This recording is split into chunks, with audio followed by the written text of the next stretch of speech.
Hi, MFA and Samson. Good morning to your listeners and viewers. Good morning. I should say it's a privilege to be here to be talking about the role of the media in ensuring credible elections.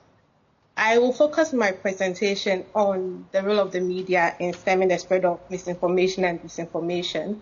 I'll attempt to explain what we mean by misinformation and disinformation because we've thrown those concepts around a lot today.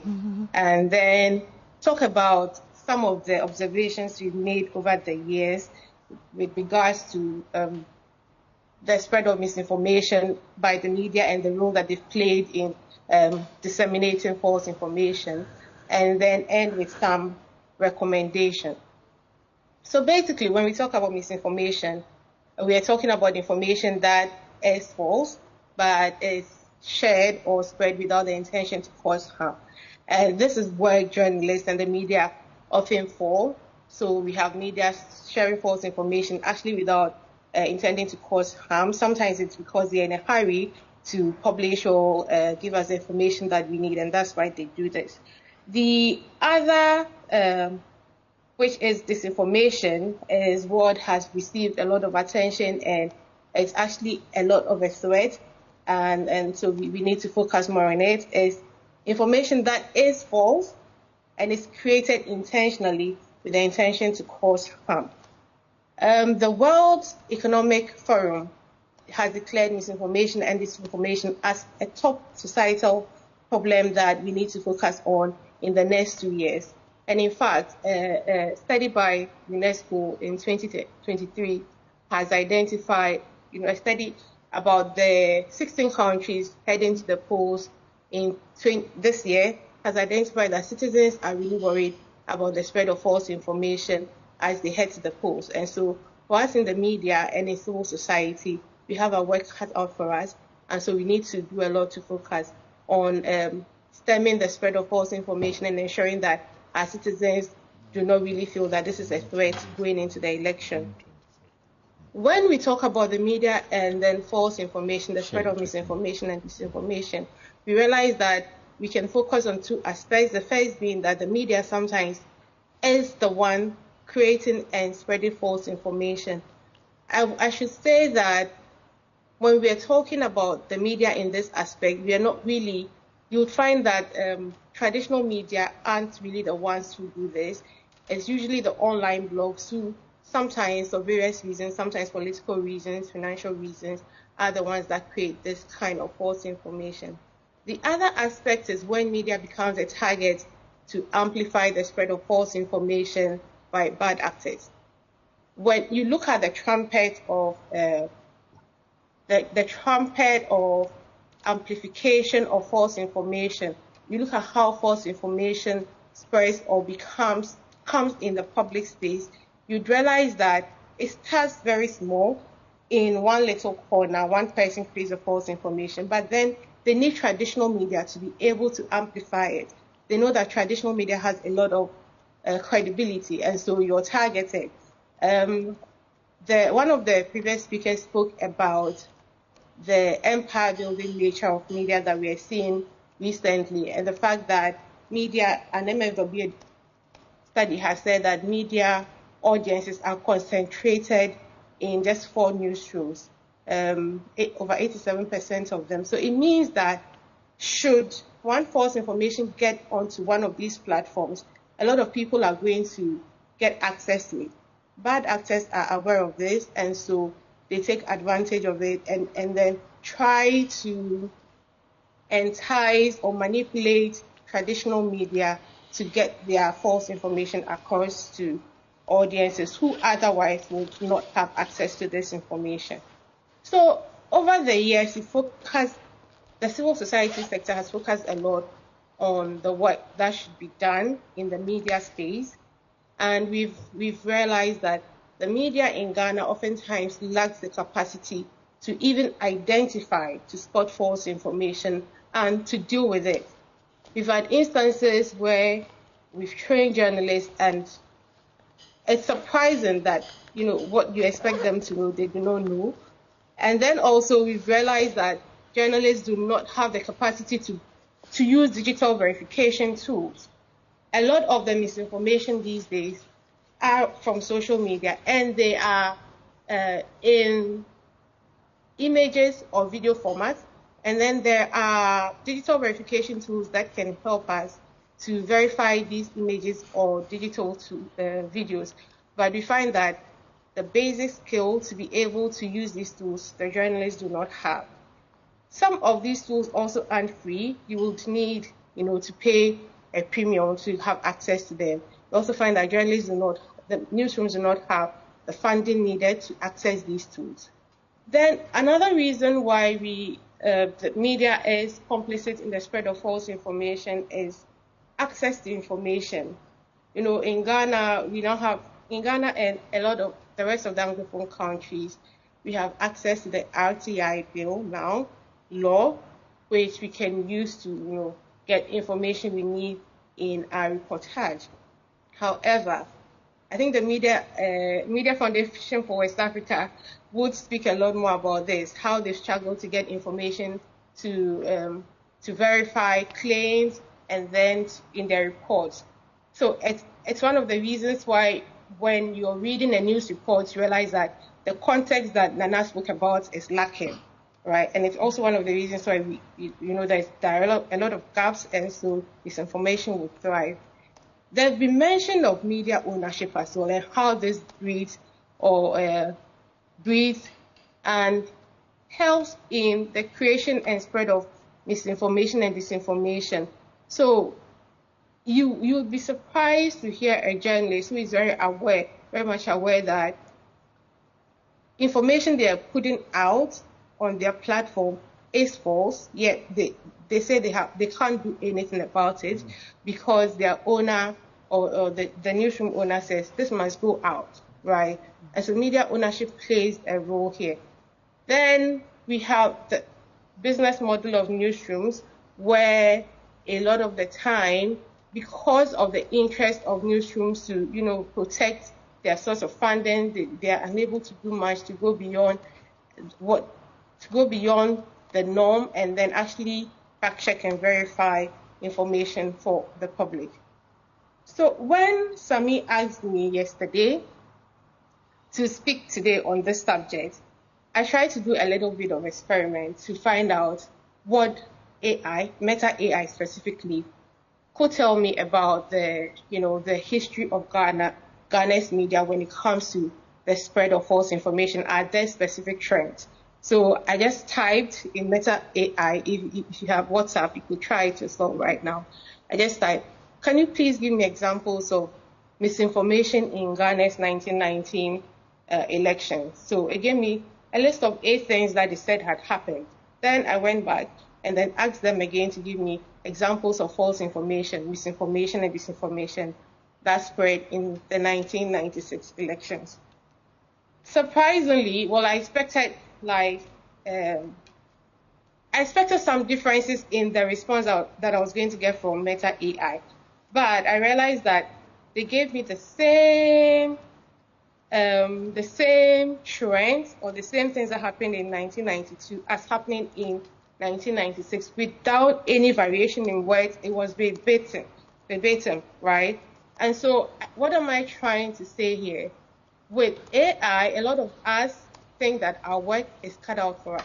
I should say that when they gave me the response, what they thought was the trend or misinformation in 1992 and 96, I asked for the source of information, right? Because I didn't want to come here and then misinform. And I think they gave me 4 articles that they said they had sourced this information from. I took the time to read for all 4 articles, and they made no mention of the trends that I was given. So what is the lesson here? The media going into the elections should be aware that AI, is making our work a lot more easier, but then it also has a tendency to disinform, right? So we need to be very careful how we use artificial intelligence going into the elections.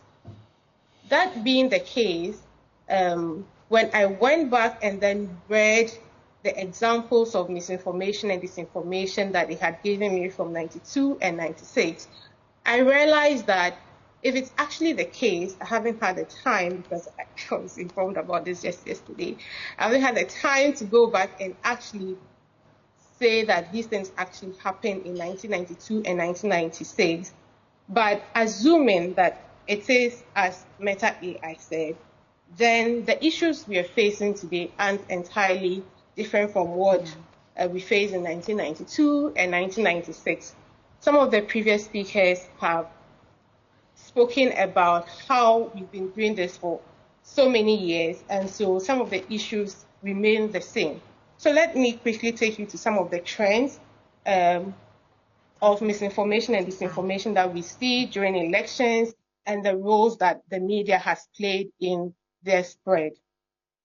The first thing that Meta AI told me, and which we've observed in the civil society space over the years, is that there have been a lot of false claims about candidates' ages, and then fabricated stories about their health.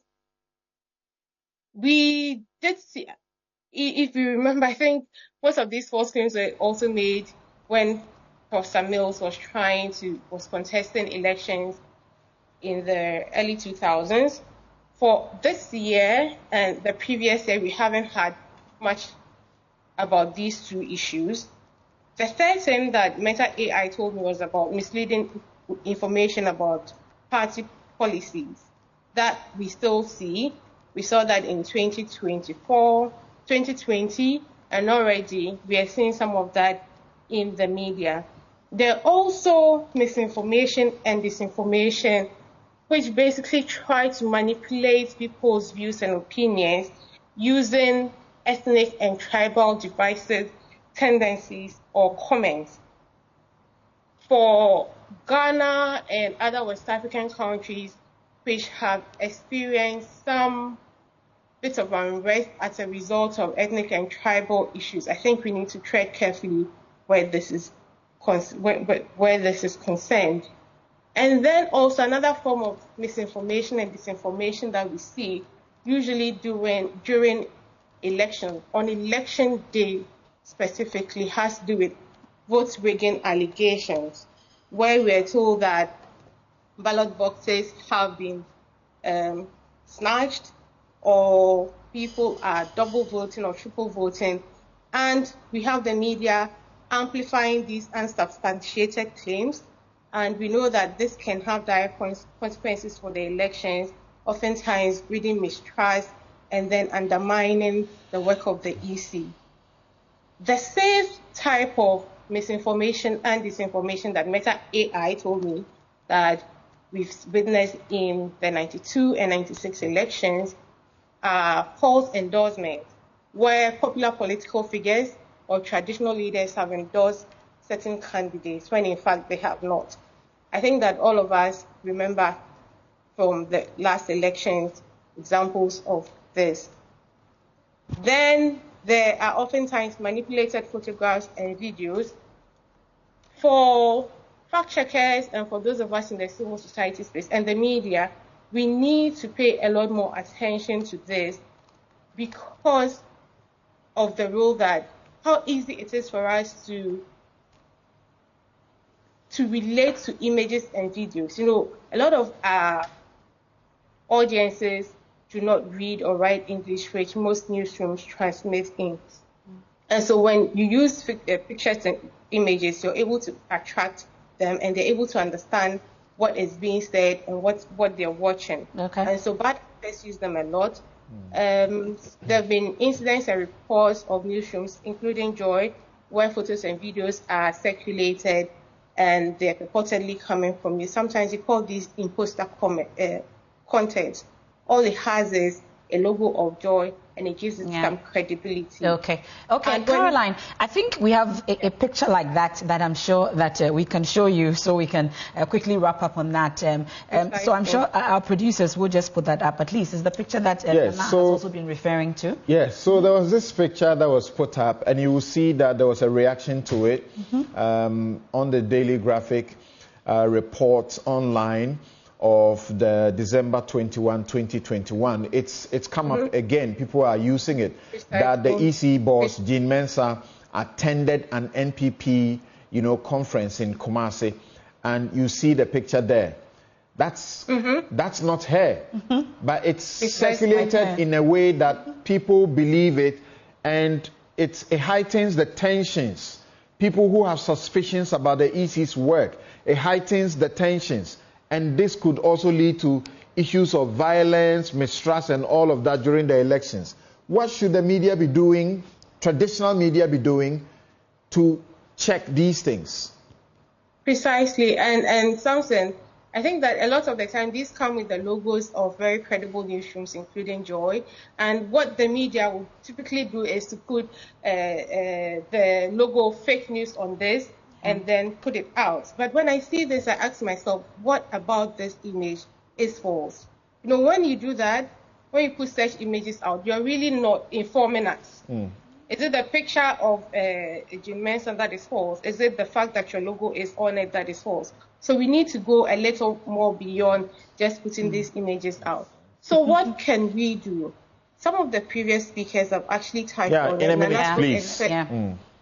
Sorry? In a minute. Please go ahead. Make your answer in a minute. Okay. So we've spoken extensively about the need for fact-checking, and then the need for trainings. We also need to, as a media, focus some attention on pre-banking.